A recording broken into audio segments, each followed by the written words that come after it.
What is up, everybody? Welcome back to the Omega Metroid Podcast. I am your host tonight, Dak, alongside my man to that right, Doom. Doom, how you doing, man? It's nice to join you back on the show. Yeah, it's good to see you again, man. I feel like we were just recently celebrating, all three of us finally getting back on, and now we're back at it again. Me and Andy solo, now me and Dak solo. But I'm sure we'll be back again together in no time. But yeah, we gotta, we're happy to have you back again, Dak. And yeah, I think you just got off work, and I just got off class not too long ago. So yeah, we're both on that grind, both on that hustle. But that's what it's all about. Yeah, I mean, it's a big summer thing for me for sure. I had a lot of travel for work and other events. Andy's on vacation for the past week or the foreseeable week. I don't know. He's out and about gallivanting the world, so he's gone for that reason. I just came back from Toronto this morning.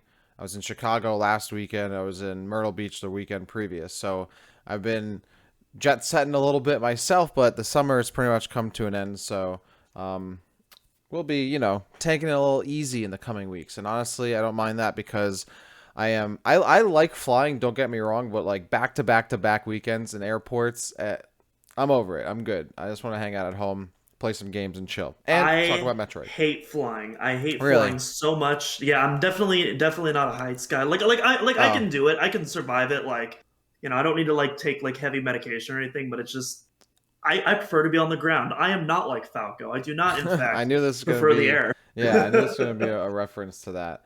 Yeah, I actually really like flying, and I don't like heights, but I like, in a plane, I'm like, all right, I'm pretty sure I'm good up here. I say that, fingers crossed, for my next flight. I mean, statistically, It's the it is the safest way, safest way to yeah, travel, exactly.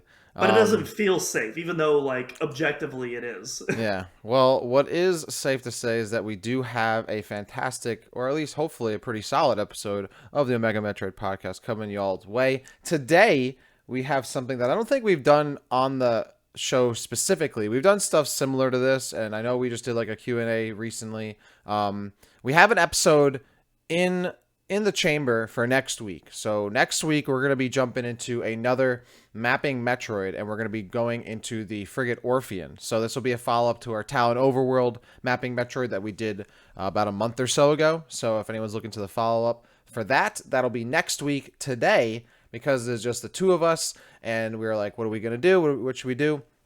I had an idea when I was in Chicago, I had an idea, period. When I was in Chicago last weekend, I was there for the League of Legends Championship Series summer finals, the championship essentially for LCS, just pretty much what happens before Worlds. And I was there for the Fan Fest event, and one part of the show that we did, aside from Travis Gaffer's Hotline League, was this league show that I'm not super familiar with, but it's apparently a pretty popular show called This or That, where they have like the broadcast talent and they essentially put two things together, like would you rather this or you rather that, and it's sometimes serious questions like who would you rather be on your dream pro team or whatever, to like very silly questions or whatever. But people seem to love it, and I figured, you know what, why not give it a try for Metroid and do a little this or that Metroid style. So we're gonna do that today. We have a couple different premises. Some of them, I'm expecting some serious conversation from. Other ones, not so much. And hopefully, when we do another one of these, maybe we can get some fan this or that prompts for the next one, depending on how y'all like this. So anyway, before we do get into that, there are a couple things that happened over the past week that I'm sure we want to touch on really briefly. Of course, the first thing that we want to talk about is the Nintendo Direct from last week. I don't think either of us have much to say about it, so I don't want to give that too much fanfare going into it. I watched it, albeit late. Doom, I'm sure you watched it, albeit late. What were your thoughts? Any takeaways? Anything you actually liked about it? What was it for you? I know there's one particular thing that you were excited to see, so I'm sure you're going to mention that. But overall, what were you thinking? Dude, I'm so happy, man. I got every Oh, single prediction right. Dude, it was the direct of a lifetime. And also, very convincing. so in all seriousness, you might be wondering why my beard is shaved, and because I actually made a bet with some friends of mine that if I didn't get a Metroid Prime remaster in the direct, that I would shave my beard, and so hence why you would get to see the baby face in today's Omega Metroid Podcast episode. So there you go, some fun lore behind that. Lore master. But I mean, otherwise, I mean, was it a great direct for me personally? Nah. If you were an RPG fan or a farming sim fan, my God, this must have been you had the jackpot of a lifetime. Like, genuinely happy for anyone who was like excited for all those games. Not personally my cup of tea, but I think that's fantastic if you are excited. There were a couple of really cool announcements though. First off, of course, we got Pikmin coming back from the dead, Pikmin 4, it exists. which I'm super excited about that. I am a fairly new Pikmin fan. I'm not gonna pretend like I've always been a fan. I've been a fan for less than 2 years now. I played the Pikmin 3 demo and I loved it. Ended up buying the full game. I love it now. And so yeah, Pikmin 4, assuming that it's at least the same quality as Pikmin 3, is probably going to be a day one purchase for me, and I'm really happy about that. But there's another announcement as well that I'm excited about, but there's also multiple layers of weirdness going on. And Dak, I think you know where I'm going with this. We knew this was we knew this was happening for a while. It was we had the Xbox achievement leak, we had the ratings leak, but it's finally officially announced. We got GoldenEye coming to Nintendo Switch Online and Xbox via Rare Replay. But there's a big but, and I cannot lie about it. Yeah. There are some discrepancies between the two, and as well as some other things going on. So GoldenEye for Nintendo Switch is going to be the original ROM upscaled to 1080p, like all the other NSO N64 games, with local online play introduced. So fairly simple there. The Xbox version of the game is going to be a brand new remaster of the game with new dual analog controls, which I'm very excited about. It goes up to 4K, and there's achievements and probably some other minor tweaks here and there. But there is no online multiplayer in the Xbox version of the game, which is really strange. Yeah, dude, like they literally took the two important parts of the game and separated them. So neither version is something I personally want to buy. I'm gonna be honest. Like I want to play a remastered, upscaled or whatever GoldenEye with online multiplayer. So now, if I want to play it on the Switch online multiplayer, I have to suffer through the crappy old controls. And if I get on my Xbox or my PC or whatever, I can't even play it online. So maybe I'll get it for my PC because I'm pretty sure Game Pass you can play it on PC too. Yeah, but that is so like I don't know how that happens. Part of me feels like there was maybe some agreement, like hey, we can do this, you can do that, and like maybe they had to compromise. I don't know. I'm not gonna surmise to know or even say that I have any idea. But what a fumble after all that. Personally, I wouldn't really call it a fumble because again, I'm personally still very excited for this. Then again, I already have Rare Replay, which is how the Xbox owners are going to get a hold of this game if you don't have Game Pass. And so basically on both Switch and Xbox, I'm getting this game for free. So that's like, oh, right, cool. Well, I was expecting to pay money. I'm getting all this for free. Like, hey, I'm not complaining. But it's still really weird. And even in the Switch's case, while the Switch does technically have online play, there's no matchmaking. Because for those who haven't tried out the online features in these NSO games, basically the way they work is it emulates the local multiplayer with your friends list. And so you're still limited to setting up like a lobby and setting up times when you and your friends want to get online for the NSO stuff. It's not like you can just go into a matchmaking lobby where a ton of other people are simultaneously searching for a game. Which I feel like you should be able to do in 2022, but I think that's a lot to ask for anything on a Nintendo console. But still cool to be announced. Anything else that you were happy about seeing? Yeah, well, actually, there's a couple more things about GoldenEye. So, okay. so before all these GoldenEye leaks and rumors started happening, there was actually a big Xbox Live Arcade leak of another remaster of GoldenEye. And you'll understand why I'm using the word "another" in just a second.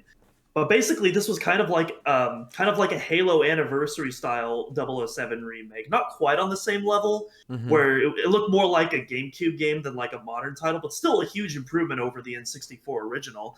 And it allowed you, just like in Halo Anniversary, you could switch between the old and the new graphics, and it looked really dope. Right. That's not the remaster that we're getting, however. At least that's what it sounds like. That's not what we're getting in the press release for the Rare Replay version. It sounds like We're just getting a 4K version of that original ROM and with some slight quality of life improvements, which I'm not gonna lie, that is, of all the weirdness around it, that's the part that is the biggest disappointment for me because I mean that leak is already online. You can play that build right now and it's fully complete. And I don't know why that's just not the version that's being shipped on Rare Replay. So again, so much weirdness. There's a lot going on for this game that I didn't even realize. Like, there's too much lore for essentially a re-release of GoldenEye, which is still a fantastic game. I didn't even know about that second part. That would have been cool though, because that's one of my favorite parts of Master Chief Collection is going back and forth between the old graphics. So yeah, I mean, GoldenEye was definitely a highlight for me to an extent until I figured out what was happening with that. Pikmin 4, definitely cool. And yeah, there were a lot of farming simulators and RPGs, or like JRPGs, but to be fair, like as an FPS fan who doesn't mind watching Microsoft or Sony shows, which are just FPS after FPS, like this is now, I guess, how other people feel when they watch those. Because I'm watching this and I'm like, oh, I feel like I just watched the same game be announced 6 times in a row, and I thought that I'm like, now I know how it feels, but. Actually, a couple of those, I feel like, I don't know, maybe I just have to spread my wings. Maybe I have to, like, broaden my interests and not just play the same kind of game all the time. So, but whatever. I guess that's a me problem. And the only other thing I think is probably worth mentioning is we did finally get a release date and a name for Breath of the Wild 2. Unfortunately, we can't call it that anymore. It'll be inaccurate. Tears of the Kingdom, not Tears of the Kingdom, as apparently that needed to be pointed out, is Tears of the Kingdom. So can't wait for every character to be crying the whole time. That was one of my favorite parts about Breath of the Wild, was Zelda crying. Obviously sarcastic. I don't really have much to say on it other than like, hey, cool, we have a release date. Hey, cool, we have a name. The gameplay looked cool. There's a bunch of air stuff. I was kind of disappointed that there wasn't more Zelda, because I feel like when the game was originally revealed that it seemed like that Zelda would be a more active character in the gameplay and the story, and I feel like since then there's been like no Zelda involvement whatsoever, so that has me a bit like head tilting, because now it just kind of looks like more of the same gameplay.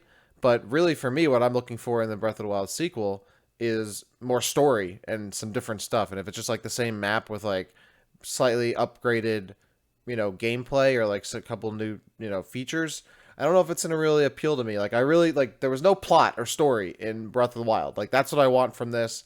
Zelda being involved sounds really cool. I am interested to see what's happening with Link's arm and whatever, and like weird zombie Ganondorf or whatever, or Ganon. But yeah, I'm not sitting here like steeped in anticipation for a new Zelda game, which to be fair has happened to me in the past, but I was expecting to be a bit more excited. I guess we're still very far away on that. I don't know. What are your thoughts on Tears of the Kingdom? I feel like I'm in a similar position as you. I thought the overall reveal was really underwhelming. It was more of a relief than anything to finally like get that release date and that name. Finally, like, okay, we can finally stop with all that speculation. And the fact that they're giving like a dated release, I'm fairly confident at this point that there's no more delays at this point. I agree. Yeah, so I think it's fair to say that May 12th we're finally going to be playing some new Zelda. We finally know what it's called, but otherwise, yeah, the trailer, it was too short. It barely showed anything. It was not worthy of a one more thing type of reveal. Especially, that being said, though, yeah. No, go ahead. I was gonna say, that being said, though, I think it's pretty clear that once that February or March direct hits, we're going to get a huge Tears of the Kingdom blowout. Yep, 100%. And so don't get me wrong. Don't get me wrong. I'm excited for Zelda in general. I got my Breath of the Wild coin right here. I have some of the Majora's Mask masks on my desk. Like, I'm not just like a fair weather Zelda fan. I really want to, and I'm actually excited for the hints that maybe this might be Twilight Princess related, because there are some kind of like hints at that might be tying back to that game, which is one of my favorite Zelda games. Even though Andy will be so excited. I know, and Majora's Mask is my favorite Zelda game. I have a poster of it right here off camera. I'll even tilt my camera over to show. So, wow, this webcam gets super hot. So I'm hoping that we do get that bombardment of news, and I'm sure that'll happen, on the next marketing cycle at the beginning of next year. But yeah, cool. We saw that. Didn't see any Metroid, which at this point we were all thought it was pretty much a shoo-in to see some Metroid Prime Trilogy or Metroid Prime HD. We didn't get any of that. So that really puts into question if we're going to get any new Metroid at all, or even old new Metroid at all this year, which classic Nintendo following up on the success of a big game by doing absolutely nothing. So really cool about that. Why not follow up on Metroid Dread by having absolutely nothing in 2022 except a boss rush update and a patch? But yeah, that was disappointing. Really was hoping to see Metroid Prime HD or Trilogy or something. We didn't get it, so the wait continues. Yeah, fun fact, the new Pokemon games actually come out on the actual anniversary of Metroid Prime 1, so Wow, cool that's stuff there. information I didn't need to know, and I wish I hadn't heard. All right, let's move on from that. We got robbed. We got robbed. Let's move on from that because we have some more stuff to get into.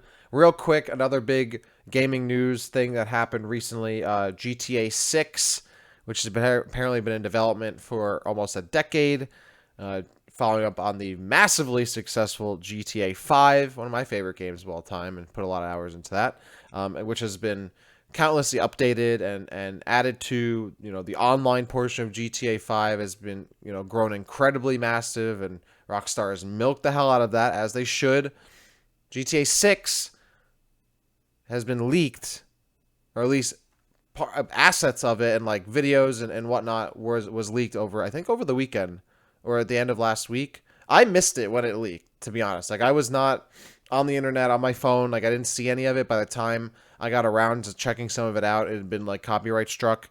But yeah, that's one of the biggest leaks I can think of in recent memory. I mean, it was a game that we knew was coming, but has not been officially really announced or shown off in any degree. And apparently a lot of like early, like pre-alpha gameplay and assets were leaked to the internet recently due to some security breach of some sort. I don't know. Any thoughts on that? Because that's pretty major as far as I'm concerned. I think it's safe to say this isn't just one of this is I think you could argue this is the biggest like game related leak in history. I say that unironically. No, like literally there was hours of footage of this game. Yeah, hours plural leaked online of like the early pre-alpha. But I believe the guy said it was from 2019 even. So this is like even Not earlier that old. than yeah. Wow. So I did not realize it was that much. I thought it was like, okay, a couple clips, a couple screenshots, but I didn't know it was hours. No, hours. Like, there was a lot. I didn't watch that. I only saw like a couple of clips that popped up on my Twitter timeline. I didn't like go out searching for any of the other stuff. But I mean, usually I don't mind leaks. I think it's whatever. But like, I feel so bad for the developers in this case because like, especially because like one of the big recent wins in Rockstar was kind of work from home being more accepted and tolerated in the workplace, and it's led to a lot of people that getting to spend more time with their families and their kids and stuff like that. Not being tied at the office all the time, and a lot of people have been praising Rockstar because Rockstar has a track record of having really horrible employee service, just really treating their employees like crap. But there's been like a really interesting cultural shift in the past year or two, and I fear that this leak might start to regress some of those positive changes, which is absolutely heartbreaking. Not to mention just all this hard work that the developers worked on just so unceremoniously just plopped up onto the internet like that. And I genuinely feel bad for the developers. I don't care about Rockstar Take-Two corporate. I could care less about whatever consequences happen to them. But for the developers that are working through their way through this and trying to see what to do next, like I genuinely feel for y'all. Absolutely, yeah, and I mean, I don't support leaks in general. Obviously, someone's hard work shouldn't be released before it's ready to be released. Do I look them up sometimes if I'm interested? Yeah, I'll admit, but a game like GTA is like when it gets announced and it gets shown off, I want to see how they want to show it off to me because like they, it's GTA, like they know what they're doing, and it's not something I'm like dying to hear plot points on anyway. So yeah, that's actually pretty crazy that it happened at all. Did not realize to the extent that it had happened, but that it had happened whatsoever. Crazy. You might be right. It might be one of the biggest gaming leaks of all time. And Rockstar put a statement out about it. I mean, there's really not much they can do. They can be like, well, it happened. It sucks that it happened. We're going to keep marching forward and hopefully bring you a fantastic game, which I hope the developers do. And hopefully that's exactly what they plan on doing. So, yeah, I wish Metroid Prime 4 had leaked. I don't wish that. But, like, I would have been like, yeah, I'll take a look. I'll do a little research. But I don't wish that on admittedly might have anybody. done a quite a bit more digging if we got that early Prime 4 build. Oh, that... Man, I just need something. I need something. But anyway, we wish the best to everyone working on GTA 6, which is crazy because, I mean, GTA 4 came out when I was in high school. GTA 5 came out when I was in college. I'm now over 10 years removed from my freshman year of college. And I played GTA 5 a ton when it came out. It came out in 2013, so it was my junior year of college. And GTA 5 turns 10 in next year. yeah, I know. 10 years old. Like, I put so many hours into that game. I would come back from class and immediately go up, turn on my Xbox and play GTA 5. Like, some songs, when I hear them, I immediately think of hearing them on the radio, GTA 5.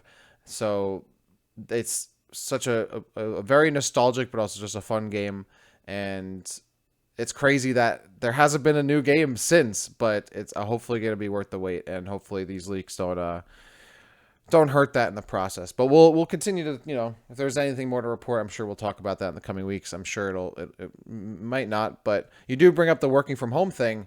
That for any company, I think that introduces a lot of security risk, right? When people are accessing stuff from their home, from the internet. I'm not sure how this was breached, but stuff getting shared over Slack or just like remote desktoping into certain computers at an office or anything like that could lead to a security risk, which is added when everyone's working from home. So maybe that's related.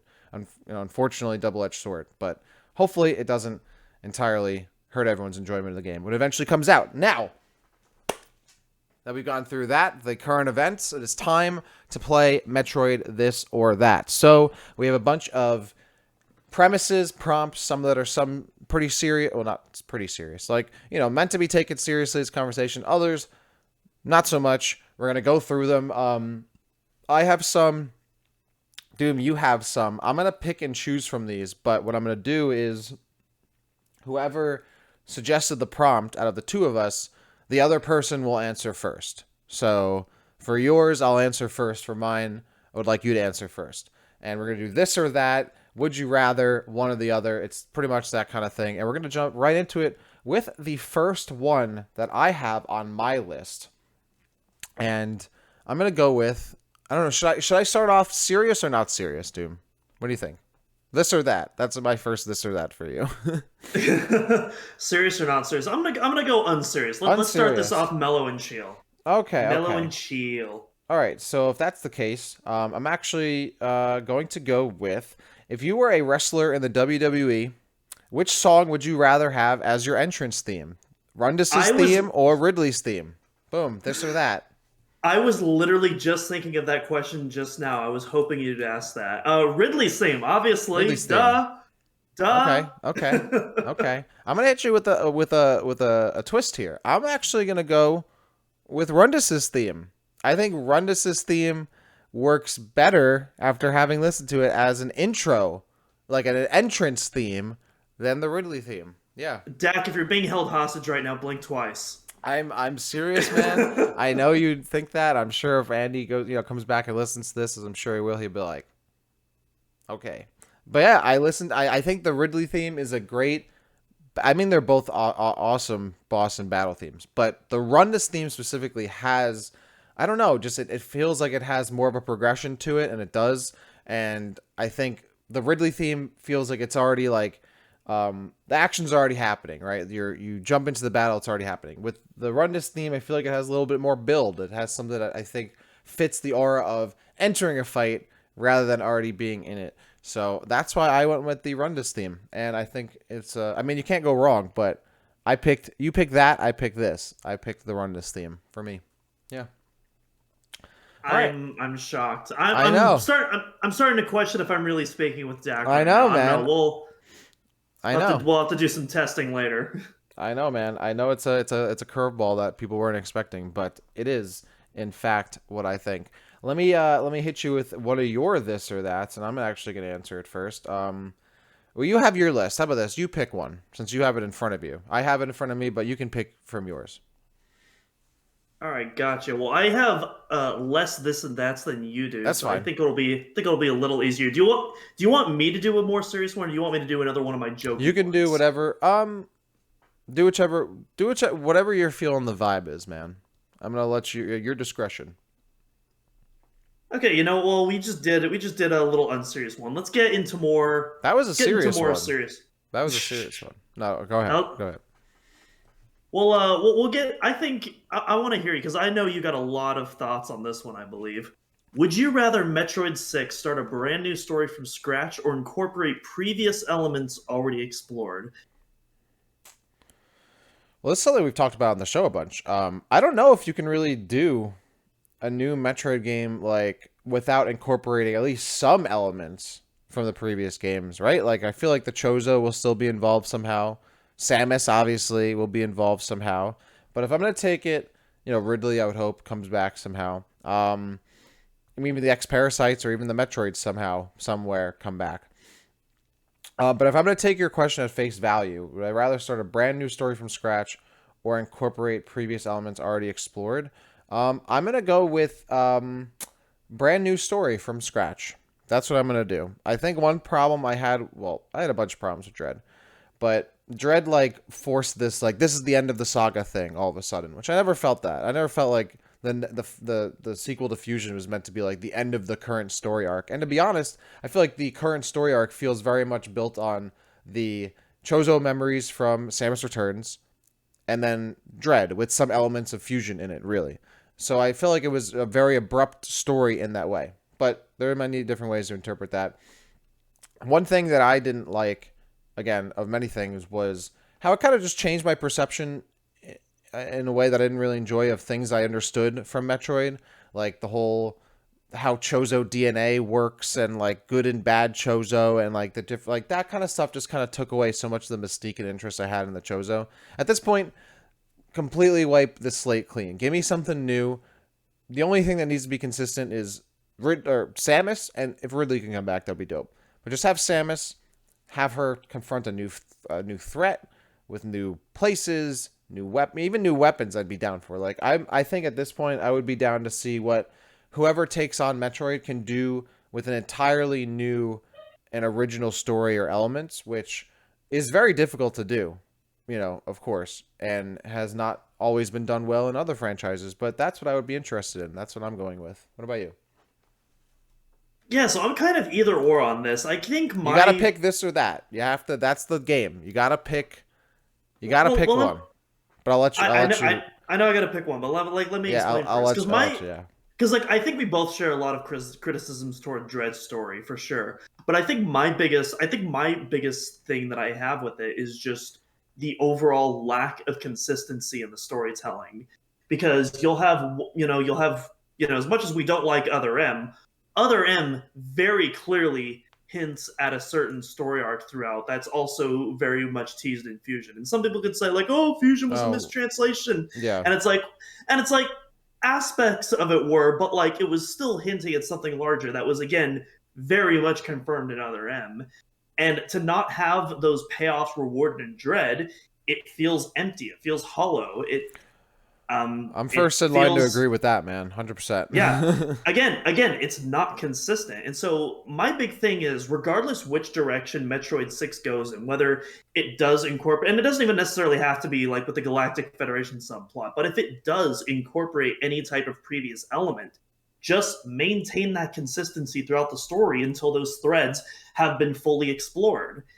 And if you're not interested in doing that, then I'd say like completely start from scratch and do that. That being said, if and only if that consistency is maintained, yes, I would like to see some previous elements explored in Okay. a new story. Okay. Cool. Yeah. I mean, I'm right there with you on the Federation stuff. Whether your interpretation of Fusion is, it's a small splinter cell or whatever it is, like Samus knew the Federation was sus in Other M, continues to work with them in Fusion, finds out they're sus again, continues to work with them again in Dread. So if they were then to address this in the next game, I'd be like, Samus is not as smart as I thought, because she's clearly continues to like, and like the story is making it seem like the Federation weren't sus this whole time when the other games previously said this to some degree. So at this point, I think and I've said this on the Discord, like the Federation thing, yeah, had to have happened in Dread. Like now that it hasn't, don't care anymore. Just, you know what? Fine. We're done with that. Let's move on. Because I think to bring that back and like after having what's happened already have happened, I'm like, I don't even, it's not consistent. You're right. It's all over the place. Let's just be done with it. So, all right. I'm with you on that. Honestly, I feel like Metroid storytelling right now, and I might have posted this in Discord, I can't remember, but it feels very similar to the Fox X-Men timeline. If anyone is familiar with the consistency of those films. Yeah, I definitely get you. That's why I have hope in Metroid Prime 4. I have hope in Retro Studios. They maintain a great story in the Prime games. I hope Prime 4 is going to capitalize on that and continue with some good stuff. Dread, bit of a letdown on the story side. And that's besides the fact that the plot is told in massive exposition dumps 2 or 3 times throughout the game, and otherwise nothing else happens. But that's, for another this or that. Let's go on to a different this or that this time. Now, you just gave me one. I'm going to give you one this time. What would... Okay, I'm going to ask you this one because I know what your answer is. What would you rather have? A new Metroid Prime pinball or another Federation Force? I swear, I must have some sort of foresight, because I swear it's like, that's the... Again, that's the question. I'm going to caveat this. A new Metroid Prime pinball or another Federation Force, assuming both games are good, right? Like, I'm not just saying like a new Federation Force and it could be bad, or a pinball could be like, you assuming that whichever one of these is made, they're good games. Which one, this or that? Oh man, that's actually tough. Because here's the thing. Don't get me wrong, I love the Metroid Prime pinball memes, but even like unironically, I love Metroid Prime pinball. This spinoff is so much better than it has any right to be. And I would unironically, I would pop off so hard if like a sequel was ever announced in a direct. It's never going to happen, but I would pop off, like, unironically. Okay. But at the same time, I have always wanted a Galactic Federation focused game, because I think there's so much really cool potential to explore in that area that you can't do in a traditional Metroid title. Mm-hmm. And so... Oh, this is tough. As much as I want to do pinball, assuming that Federation Force fully explores those opportunities, I would totally be down for round 2 of Federation Force, if done right. All right. I had a feeling that's how you would answer with my caveat. Had I not introduced that, I think obviously pinball is probably the answer for you. Yeah, that's my answer too. I mean, I love Metroid Prime pinball. Totally cool, but at the end of the day, it's a pinball game. I think the Federation Force concept just has way more potential. If it's done right, could be a lot of fun. Could be a really good way to expand the lore of the series. So, yeah, I go with good Federation Force game over good pinball sequel as well. So that is our this or that there. All right, let me hear another one from you, and then we'll do a couple from me since I have a bit more. So we'll try to even it out. All right. We'll do a funny one this time. Would you rather take on 1 Quadraxis-sized Zoomer or 50 Zoomer-sized Quadraxi? Okay, for the people listening at home or watching, can you repeat that premise? We'll go a little bit slower this time. A little slower. Would you rather take on 1 Quadraxis-sized Zoomer or 50 Zoomer-sized Quadraxises? Okay, I did get it that time. I think on the level of, and I have to pick one, but I'm gonna explain myself. In terms of like, would I rather fight like what I think would be more of a challenge and might be more fun? 50 Zoomer size Quadraxi, in terms of what I think I could survive and might be the better option to take as an enemy, I go with the 1 Quadraxis-sized Zoomer, because at the end of the day, it's still a Zoomer. So on that end, as someone who wants to win and wants to survive this challenge, I go with the one Quadraxis size zoomer. It's one big target, and it's not as hard to. It doesn't have as much going on as an actual Quadraxis. It's still a zoomer at the end of the day. I go with the one Quadraxis size zoomer. I think I can handle that. 50 Quadraxis that are small. 50, that's crazy. Like that would actually be a crazy fight. So I don't know if I can handle that. That's what I pick. I mean, if anything, that would almost be like the regular quads in Sanctuary Fortress. Although with their zoomer size, they're still going to be smaller Zoomer than size that. and But 50 of them. yeah, So what's your pick there?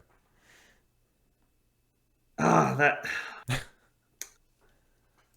dang. You know what? You know what? I might go for the zoomer size Quadraxi just because that's going to be a harder fight. But it's going to be a less time-consuming and egregious battle because that zoomer, man, is going to be such a bullet sponge. That's true. Like it's gonna be agonizing. Like it's gonna be an easy fight, but like it's gonna be agonizing to go through all that. I think I'd Yep. rather just go through the pain of the 50 zoomer size Quadraxi. All right. If we ever get some Omega Metroid fan art, that's what I would want to see is an interpretation of that, this or that there. So if any artists out there, I will commission. I won't tweet that out because I'll get a bunch of bots in my mentions. Next, I'll give you another this or that. This one is an interesting one, and I actually don't even know what my answer is, so I'm kind of curious what yours is. Which spin-off would you rather have? A Metroid fighting game, any kind of fighting game, could be a platform fighter, 2D, like Street Fighter, 3D like Tekken, or a Metroid RPG, could be a JRPG turn-based, maybe something more action RPG. What would you rather? So initially, I was gonna say fighting game just because I'm really not much of an RPG guy, but I thought about it more, and I actually don't think an XCOM style Metroid game Ooh, a would be strategy that. RPG. Yeah, I Okay, think it, okay. I think an XCOM style Metroid game would actually be kind of dope. Not gonna lie, I'd be Hmm. down for that.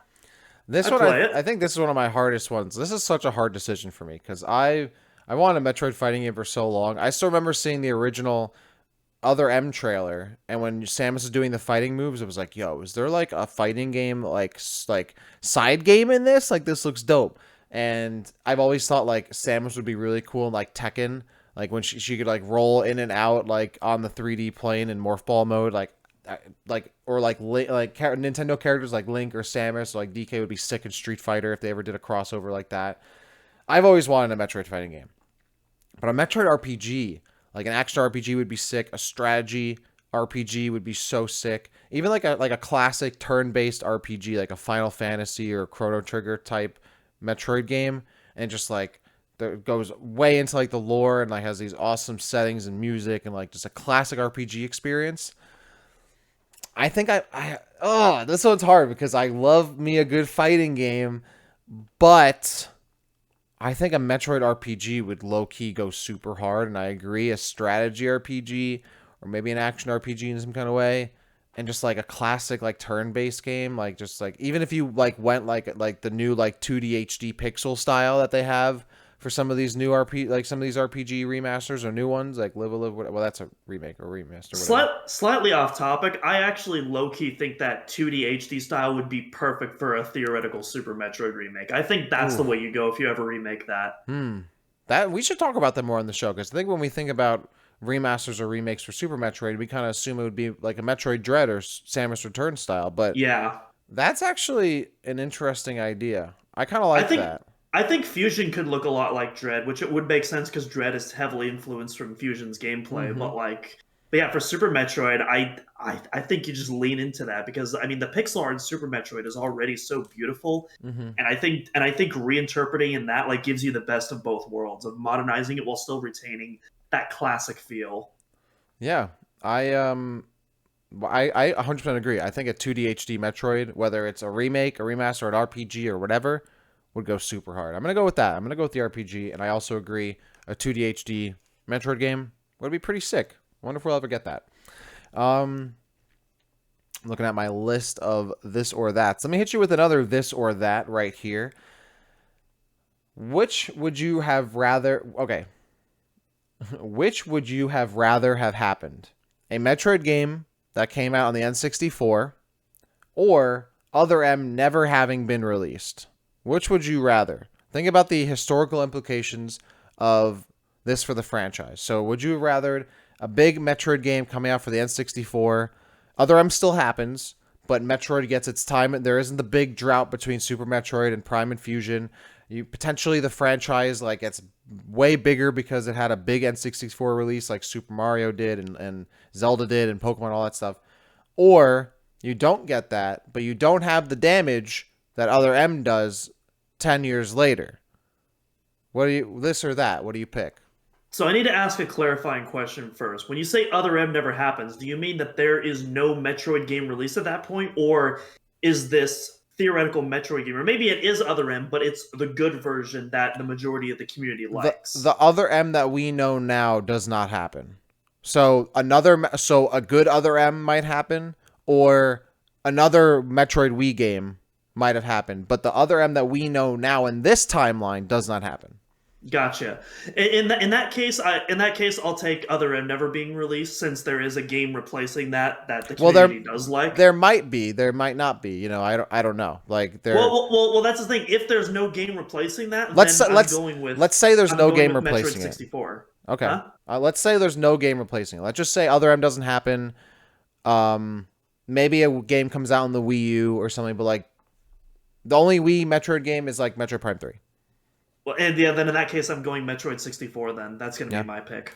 Yeah, I think either way, that's my pick too. Even if there is a good form of Other M or another Metroid game that comes out on the Wii or the Wii U, I still go with Metroid game happening on the N64. I think that was just a massive, like really, truly one of the big reasons why I think Metroid isn't, you know, on a similar to level to the other big Metroid or big Nintendo franchises.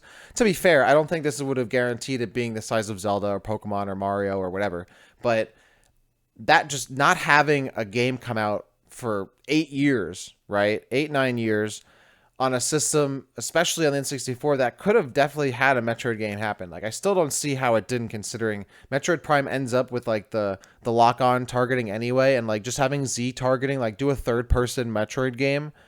Or just do a 2D Metroid like you had Yoshi's Story on N64. Yeah, that's what I always proposed, because I mean, like at the time, you had Symphony of the Night come out, which I mean today is regarded as one of the greatest Metroidvanias ever made. Yeah. And so you could easily do a 2D Metroid on N64. Yeah, kind of bewildering that it didn't happen, and that there were so many ways for it to have happened easily, whether it was a 3D game or a 2D game. Or a top-down game. Like, there's so many things they could have done. So that it didn't happen at all, I think, was a huge missed opportunity. But also, I think it really did stifle the growth that the franchise could have had. Being a big N64 release and then going into, games on the GameCube and whatnot. Assuming that doesn't change that we get the greatness that is Metroid Prime on the GameCube. But, again, we're playing with multiple multiverses and timelines here to try to keep it simple. That'd be my pick as well. Cool beans. Cool. Moving on to our next this or that. I'm gonna see if we can get to all of them here. I'm gonna give another one from my list because I know you only have a couple left here, and I have still a bit to go. So I'll hit you with another one. In Metroid Prime 4, would you rather Samus having voice acting or she does not speak at all? No voice, no text, nothing. You have to pick one. This or that. How prominent is the voice acting? That's what I'm asking. Like, are we talking like a Mass Effect style game? Which actually kind of appropriate because Jennifer Hale is a femshep in that trilogy. I would say Halo level. Halo level? Then I'd say go for it. Because I feel like because the voice acting stands out, but like it's not like overbearing. At least in the Bungie trilogy, which when you say Halo, I assume that's yes. What you're I'm sorry. I mean 1 through 3. Yes. Okay. Yes. Let me make this harder for you then. Oh no. A lot of dialogue for Samus. Samus is talking a lot, voice acting, or she does not speak at all. What would you rather? Not even a grunt when she takes fall damage or anything. Oh no. That's. Yes, that would be in it. I'm talking about she wouldn't have any lines of dialogue, whether it's text or voice. You get no dialogue from Samus, no written dialogue, nothing. She does not speak at all, or she speaks a lot and it's voice acted. This or that. I mean, honestly, I'm fine either way as long as the voice acting is good. Because like the problem with I say Other M just because that's like the most we've ever heard Samus speak. The problem in Other M isn't that Samus is speaking; it's that the story Is that sucks, what she's the saying dialogue sucks? sucks, the localization sucks. Yeah. Just everything about it is just not great. That's the problem.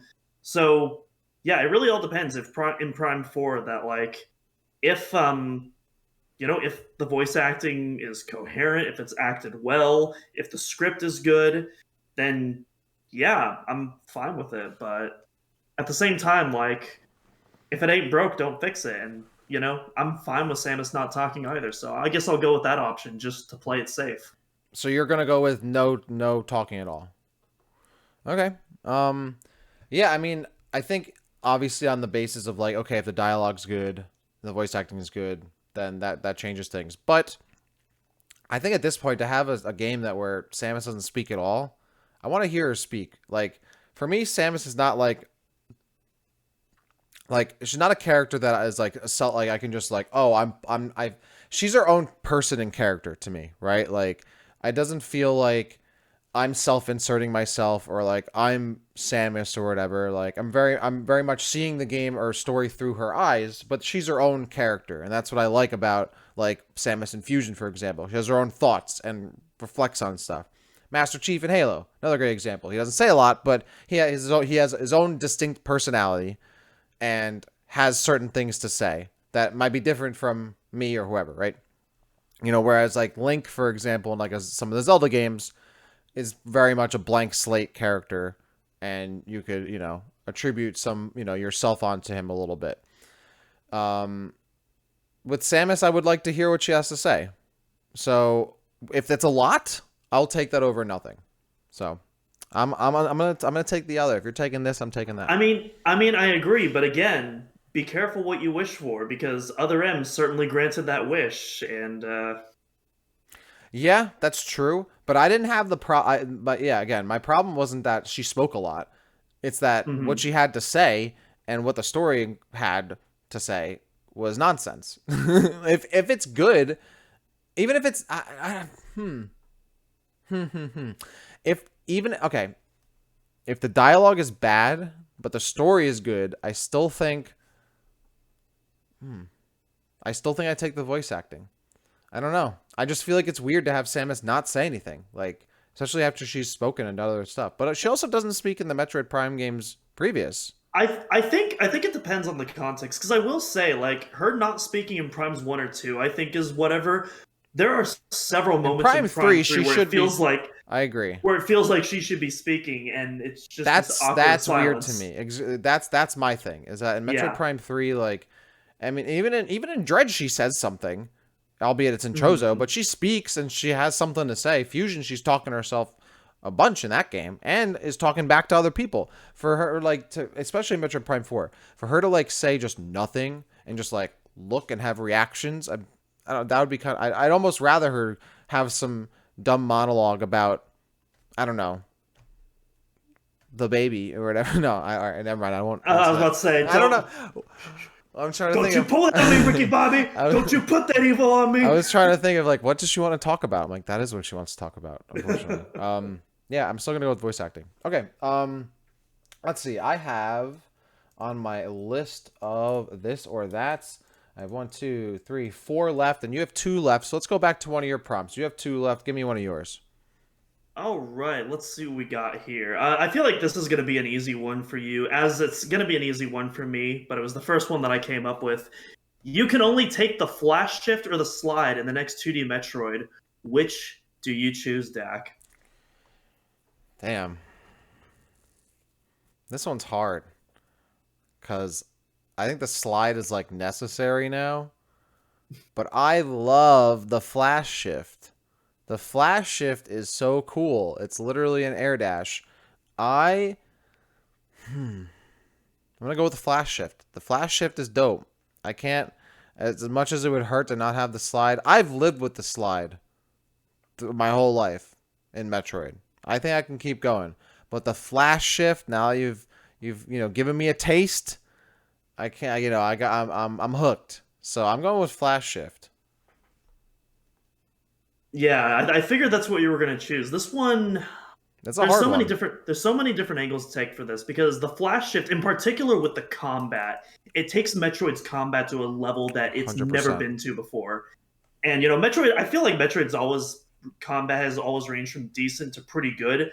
But Dread is like, in my opinion, bar none, like the best in the entire series. Prime, 2D, you name it. Mm-hmm. I think Dread's combat is immaculate. Totally It fair. reminds me, it gives me little sparks of Doom Eternal as well, whose combat I also really enjoy. Mm-hmm. But or excuse me, not the dash, the slide is like, first of all, it makes traversal so much quicker now through those morph ball tunnels. But even beyond that, like it adds a whole new element to puzzles as well, in particular with the speed booster, which is my favorite item in all Metroid period. Mm-hmm. And incorporating that slide just opens up so many new options and technicality and stuff like that.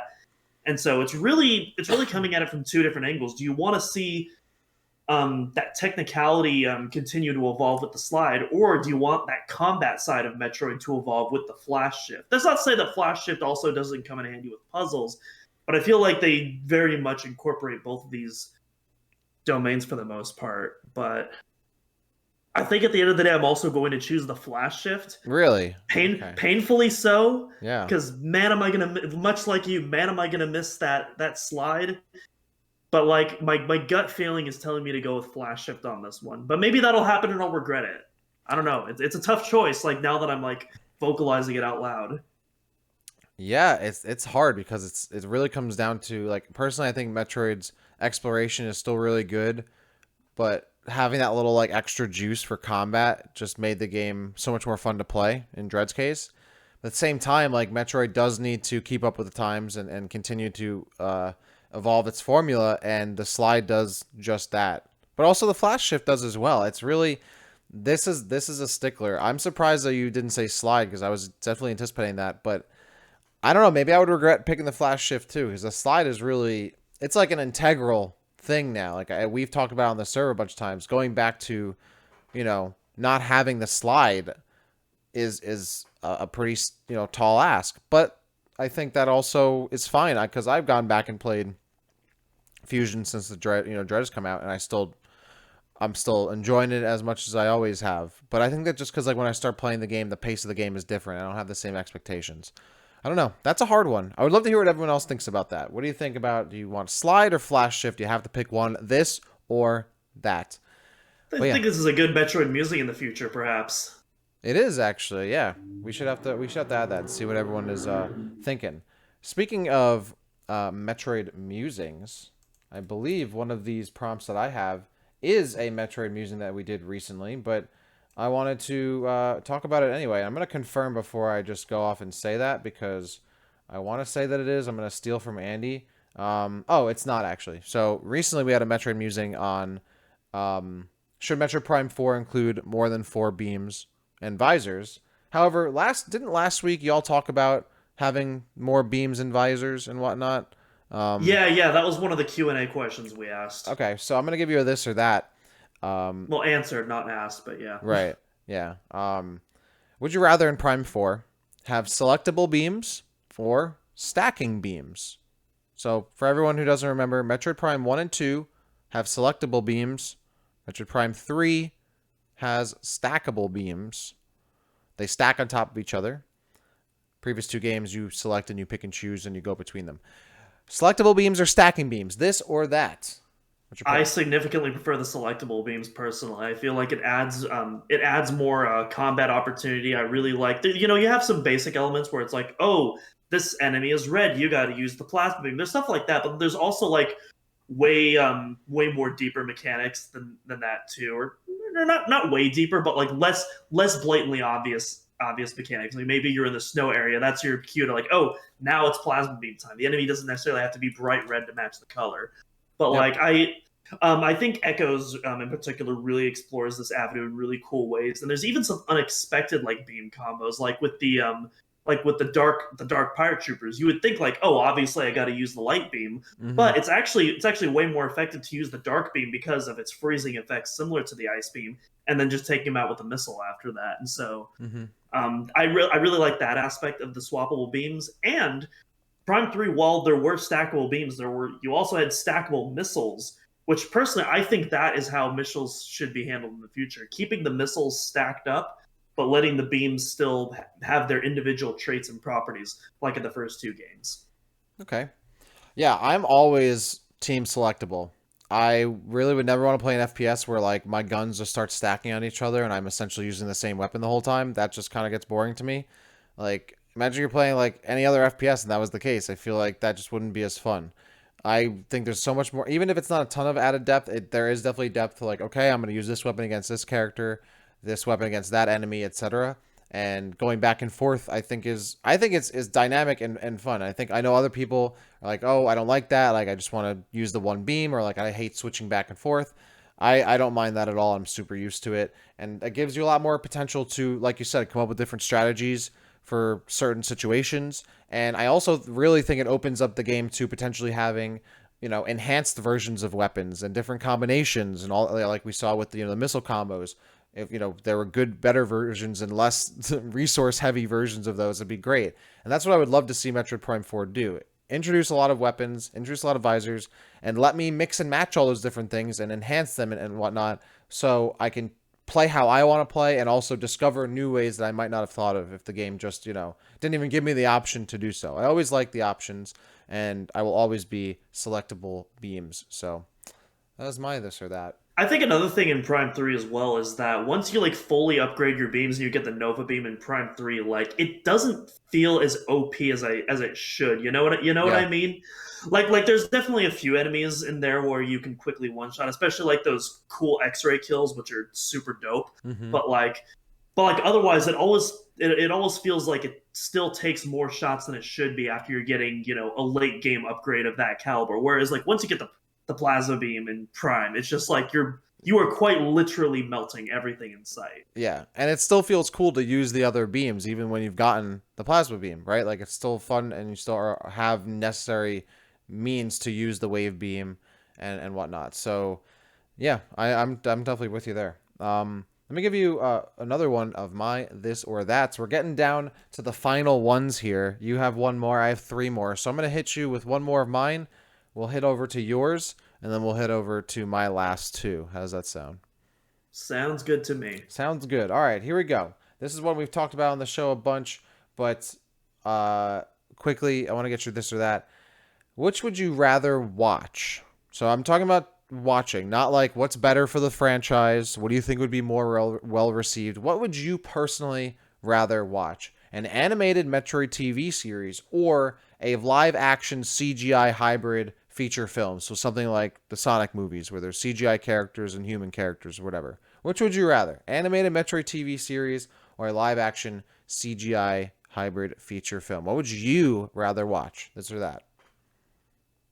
I feel like I'd rather watch the animated TV series because I feel like that would be a lot easier to explore, at least in the format of how TV episodes are produced. I feel like that would be an easier format to explore Metroid. But at the same time, though, you know, that first Metroid game and Metroid 2 as well, to an extent, is heavily influenced by Alien, which is an incredible film. And so I do Mm-hmm. think that there is a template to bring Metroid to the big screen, for lack of a better word. So honestly, I think if done right, I would be super down for either. But just off the top of my head, I think I would go for the animated feature first. Yeah, I totally valid. When I think of like a good animated TV show from a game, I think of Arcane, I think of Castlevania. It can be done right. But I think also now good video game movies can be done right. Like sure Yeah, the apparently the new Cyberpunk show is supposed to be really good as well. I haven't checked it out though. I've actually seen a lot of people tweeting about that as well. So this is a hard one because like I think it comes down to like how do you want to consume your media these days, right? Like do you just want to sit down and watch a movie, get it over with, or do you want to, really dig your heels into like essentially a long form movie, which is what a lot of these TV series are these days. They're essentially just a long movie cut up into 10 episodes over 6 hours. So for me, this is hard because I hate to say I'd want to see like a live action Metroid TV series, as I do, but I'm still scarred by the Metro or by the Halo series, and I'm afraid of that. Um, but I think I would also go with the animated TV series. That's something that I want to like put on and watch along. What a weird show that You is. know, what Oh we my need to do. god. We need to like do a like a Patreon or like a special episode of this where we just watch the Halo TV show and like commentate it as we watch it, because I feel like that'd be good content. If anyone wants to Just hear that, let us know. just do it. Do a shot every time something weird happens. I want to make it out alive, so I don't know if I can. I don't know if I can agree to that. Maybe a shot after each episode, but if we were going by that, we won't survive the first one. Yeah, I think an animated. I think just a TV show in general I'd rather watch. A great movie is a great movie, but I really love long form storytelling. I love a good book. I love a good TV series. I love a good comic. I love me a good movie. And it's like, if you have a really good movie that's just done so right, like that's something you'll watch again and again. This is a hard one. I think I would still go with the animated TV series. So I'm with you on that. For sure, for sure. All right. Well, I actually have 3 left, but I'm only gonna do 2. Well, we'll see. Oh wait, no. Let me throw this one at you real quick. If you could only have one style of suit that Samus would wear, what would you rather have? Big shoulder pads or suits without big shoulder pads? So fusion suit, light suit versus your classic Varia, gravity, etc., dark suit, etc. What do you prefer? Big pads, big shoulder pads, not big shoulders. I mean, I definitely like my thick suits for sure. Big fan of that. Those Prime One basketball shoulder pads. Yep. This might be an unpopular opinion though. I don't like it when the shoulder pads get too big, and I'm not as big of a fan as the Samus Return shoulder pads, which I know is a hugely unpopular opinion. I still think it's an awesome suit. I love that design, but there's certain aspects of it that feel just a bit too over the top for me. Those shoulder pads are definitely one of the big things for me, which is weird because again, I love that Prime One suit, which is also very over the top in that department. But yeah, just kind of going off top of my head, yeah, I want those basketball pads to. You want them? Yeah. Yeah, I want to play some basketball. I want to slam. This is a hard one for me because I love the fusion suit and I love the light suit, like 2 of Samus's Same. sickest looks. And I know you disagree, but I also love the power dread suit at least too. So the dread suit, I prefer the fusion suit to it, but I see the appeal. But one of my favorite things I loved about Samus as a kid and like even growing up was that, like, especially in Metroid Prime and like Super Metroid, like she felt like a tank, like a walking, like breathing tank, like a 1-person army, a 1-woman army. So, and like I always think of like the cover art of Metroid Prime and just like who could take down Samus looking like that? Nobody. So I'm always a big shoulder pads. I even love like the dark suit. Like I think the dark suit is such a unique and weird design, but that's what's so great about it. It's so like I love the dark suit, criminally underrated. Yeah. Even like the Metroid Prime 3 suits, they don't have massive shoulder pads from what I remember, but like I'd put them in about the same camp as like the dread suits. I think. Yeah, it's like in the middle. Dread's a little slimmer than that, but like yeah. But those I also love those suits too. This is a hard one, but I think I would go. I'm a shoulder pad guy. Mm-hmm. All right, so I have 2 more left. You have 1 more left. So let's hop back over to your last this or that, and then we will let my last 2 fire. What do you got? This or that? All right, so this one I feel like is kind of similar to the pinball question you asked me after you gave the caveat, but I'm going to ask this nonetheless. Would you rather have a remake of Other M or Federation Force that fixes all of the general issues that the community have with each of these titles? See, the thing about this is that I think for both of these games, if you fix the general issues, they're essentially completely different games, right? Like, I think the concept of Federation Force is great, but would need to be changed entirely in terms of the execution. A remake of a game can be a completely different experience, though. Keep that in mind. Very true. We're not talking about a remaster. We are remaking this from the ground up, from scratch. Very true. And that's why I think I'd have to go with Federation Force still, because I think for Other M, you have to scrap the entire game. Even down to the concept. Like, you can make the gameplay better, which, by the way, hate's a strong word. I think it's funny how people go online and spread false information that the Metroid Other M gameplay is good. It is not. People who think that they like it don't know what they're talking about. All right, that's a bit much too. It's It's tolerable. not good. It's It's tolerable. not. I'm sorry, but like, I'm sorry. This like, if you play Other M, you literally cannot look around. Like it does. It's a 3D game controlled with a 2D controller. You have a mashable invincible dodge move. You stand in place, and it's different than like standing in place and like using your charge beam to suck things up. At least you had to like kind of damage stuff and then like get close enough in the prime games to use the tractor portion of your charge beam. That game you just stay in place. The first person you can't even move. I'm sorry. The gameplay about like I see a lot of people say this, and I hate to get worked up about this, but I see it a lot, especially recently, where there's all of a sudden, because Other M's been out for a while, or maybe Other M was people's first Metro game, they're like, oh, it's not that bad anymore, blah, blah. Like, it's, it's not as bad as everyone thinks. It is. It is as bad as everyone thinks. It is as bad as it is. The Other M story is awful, but the gameplay is also not bad. Or, I'm sorry, the gameplay is that bad, right? Freudian slip there. I don't think it's good. Like, at the end of the day, I think people like they get away with saying, "Oh yeah, the story's bad, blah blah, the character's bad," but the gameplay is not that bad. Wrong. It is that bad. So I unfortunately think that you cannot save Other M. I think it would have to entirely be scratched. Nothing good about it except the music, the finishing moves, and Anthony. So I would have to go to Federation Force because at least you wouldn't have to scrap the whole thing. You just have to make it a little better. The fundamentals of it are good. So I go with Federation Force. I don't think Other M's gameplay is good by a long shot. I'm just saying I can tolerate it. It's not. Okay. It's not the. It is far from the most offensive part of that game. I am squishing my morph ball stress ball here listening to this. No, I am not. I am not defending Other M's gameplay. Well, like I'm not trying to go Toberg because I know people like when I rant about Other M, people are like, oh, blah blah blah.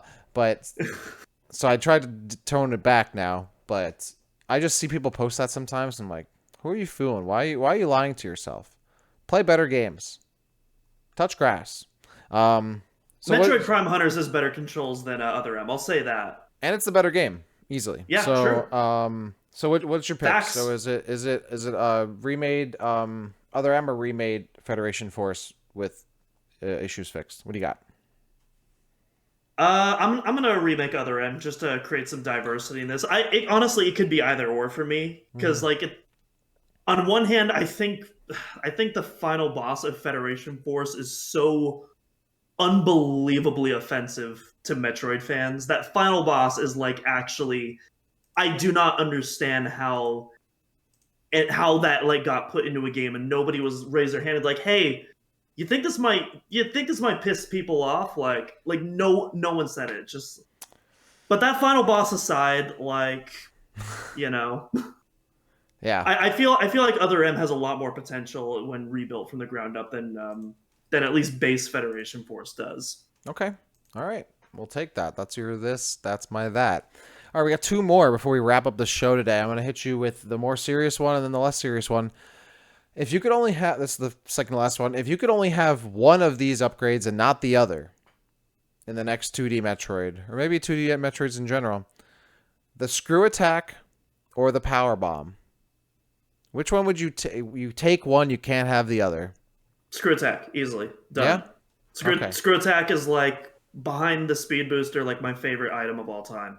Yeah, okay. Screw attack. All right, interesting. I didn't think it would be that easy, but because personally, I love both. I love clearing a room with the power bomb. Anything that allows me to just get rid of all the nonsense blocks and enemies in a room without me having to move much. Love that. Work smarter, not harder. But the screw attack that's like when you're at like the best part of I think of a Metro game a lot of time because you're just melting everything. I love that feeling, especially in the older 2D Metroids where you just are cruising through walls, shredding through everything. Screw attack for me as well. So the screw attack is an absolutely brilliant item, and I'm pretty sure I've talked about this before, but like it's like a near one hit kill move on almost all the enemies, and it's directly incorporated to your natural movement, and that's what makes the backtracking in Metroid work so well. Because a lot of people, they hear backtracking and they get scared at a first glance, like, oh, I have to go back through all these areas. But that's the thing, because by the time you're going through all these areas for your 100% sweep, you're so insanely overpowered, especially with that screw attack, that it makes the trek that once took you like 40 minutes to an hour, you'll do it in like 5 minutes. And it's so stress free. It's relaxing. You get to appreciate these environments even more now. Revisiting them, you get to explore new things that you might have missed on your first chance, and that screw attack is a huge part of that magic. And it's also one reason why Samus Returns ranks a little bit lower on my Metroid rankings than I feel like the average person. Very well said. I 100% agree. I'm also with the screw attack. I'm also there with you. So we have one more this or that to play here, Doom. And this one, I would love to hear your thoughts because it is an important, serious topic. What would you rather have? Another Metroid character in Super Smash Bros. Ultimate or Samus in Fortnite? This or that? So Samus in Fortnite, I think, would arguably bring more people to the Metroid series. From my own personal selfish tastes, definitely a Smash character would get me significantly more hyped. As while I'm not playing Smash as much these days, a new Metroid character would certainly bring me back, at least for a little bit, into Ultimate. But so, yeah, I know. Considering there's really no stakes here, and this is all fantasy. Anyways, this is important. This is the fate of the universe hangs in balance. I'm gonna pick the Smash character, just because put Ravenbeak, put Sylix in there, put maybe some other protagonist or antagonist that appears in Prime 4 in there, and along with that comes a new Metroid stage, and inevitably more Metroid music, which I am certainly never going to complain about more Metroid Smash remixes. You make a hard bargain and a compelling argument because you're right. You'd get a new stage, you get new music, you get a new Metroid character, and because they'd be DLC, there's a very high chance that they're really good. A really good character. Like, Samus and Dark Samus are pretty solid characters in Ultimate. Ridley sucks. Zero Suit, pretty solid character. But it being Kazuya Steve, you're out. The new meta's in. That's what I'm saying. Like, if you throw Rundus or Sylix into the game, there's a very strong chance, if they're DLC, that they are a pretty good to very good character. There's a solid chance. Most DLC characters are pretty good if you're not like Piranha Plant or like Banjo. Even Hero can be very good depending on how you roll. So, that's hard because I would love that. I would love to main a broken OP DLC character from Metroid, and like it being Rundus or Sylix or whoever. Ravenbeak would be broken in Ultimate. We've talked about that. But man, Samus in Fortnite, bro. I want to see Samus pick up an AK. With her arm, like, I don't want her to use her arm cannon. I want her to be holding with her arm cannon an AK.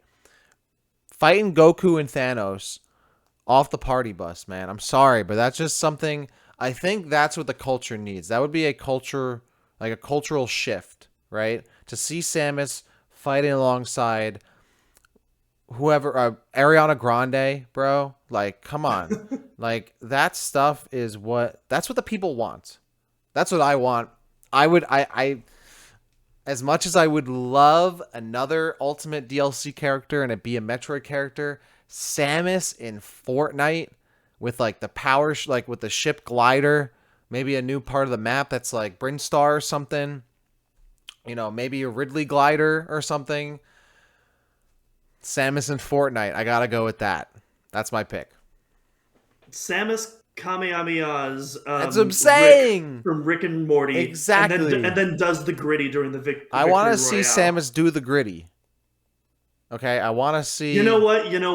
You've won me over. Samus in Fortnite. Samus in Fortnite is the right answer. Thank you very much. Well, that is our game of right. Tell me, we need this. We need this. I want to see Samus floss. All right, well, that has been our This or That Metroid edition. Thank you so much, Doom, for playing along with me. I hope you enjoyed that speculation. Hope you all enjoyed listening to our This or That edition as well. I think I would like to do this again because we've done Samus percentages. We've done a bunch of this. Like, I think we bring back This or That. I would love to get some listener This or That prompts for maybe next time we do it in the far future, whatever it is, or in the near future, who knows. But I thought it was fun to play and always good to, speculate and talk about some different Metroid questions. That said, we're going to wrap this episode up. Next week, in the pocket, ready to go, we have our Frigate Orphean Mapping Metroid. So if you're looking forward to another Mapping Metroid, that is exactly the show you need to check out. That'll be live next week. And I believe, did we record that for YouTube too? I don't remember. Yes, we did. Okay, we did. I think so. I don't think I actually have the video file with me. That's something else I'm We'll gonna have figure it to. out. I'll have to email Andy for. Hopefully, he'll be able to get that. We'll figure it out. But yeah, we did. We actually recorded it pretty much right after we did the Town Overworld Mapping Metroid because it was fresh. But because we knew Andy was going to be on vacation, we figured why not prepare, have that episode ready to go. So you will be listening to us in the past, though technically I guess you always are. But you will know for the future that that's what's coming. Mapping Metroid, Frigate Orphean for next week. But for this week, that was our game of this or that. Doom, any final thoughts, words of wisdom, 2 cents, anything? I actually do have a special announcement on my end, at least. Oh yeah, or a plug. Yeah, or a plug. Go for it. Yeah, a little plug on my end. Okay. So as people in the Discord know, I've been streaming again now since July. It's really felt good to get back in the streaming game, and by the time this episode comes out, we will be on our way to finishing our 100% run of Pac-Man World Repack, the new Pac-Man remake that just came out. Okay. And having a lot of fun with that. However, I have not yet announced the next game I will be streaming. However, all you fine folks that are watching the episode today are going to get a little sneak peek of what's going on behind the curtains, because for our next game, we're doing Metroid Dread, the Dread Mode run. It's happening, and there's a special twist as well. Every time I die, I take a drink of Angry Orchard. I got a nice case with me when I was doing my last Target run, and that's going to begin on September 28th on Wednesday, starting at 5:00 p.m. Pacific Standard Time. It's going to be wild. It's going to be crazy. It's going to be fun for y'all and not for me, which means you're going to love it. And so, been wanting to do this for a while. It's finally happening, and I'm so excited. And I hope as many of y'all can make the trip. Well, I'll definitely have to check it out just for your well-being. What kind of Angry Orchards though? You going crisp? You going green? What are you doing? We're doing crisp. We're doing crisp. I like green apple, but crisp is also very good. All right, well, be sure to check that out. I will definitely check that out as well. And of course, good luck to you, Doom, because that sounds like you're going to be going through that case pretty quickly, is what it sounds like to me. But I'm feeling pretty confident. Confident? People on Twitter and Discord might have noticed, but I've been on Metroid Dreadian recently, and now you know why, because I've been practicing. But okay, I'm feeling the one that I'm not confident on is SQ, man. That SQ is gonna be rough. Well, I wish you the best of luck. Yeah, I don't want to undersell it. I hope you're surprised. I am looking forward to having all that practice pay off for you. But that is it for us here for this episode. Of course, thank you all for tuning in to the Omega Metroid Podcast. You can check us out. You can check us out on all of your favorite podcast platforms. If you can get a podcast on it, you can most likely hear us. If you can't, let us know and we will get on there. Google Podcasts, Apple, Amazon, Spotify, anywhere you go to listen to your favorite podcasts. You're probably there already listening to this now. Of course, now we also have the episodes on YouTube, which is fantastic. So if you want to see our awesome faces in contrasting lighting, feel free to jump in and you can see exactly how the donuts are made, or however that saying goes.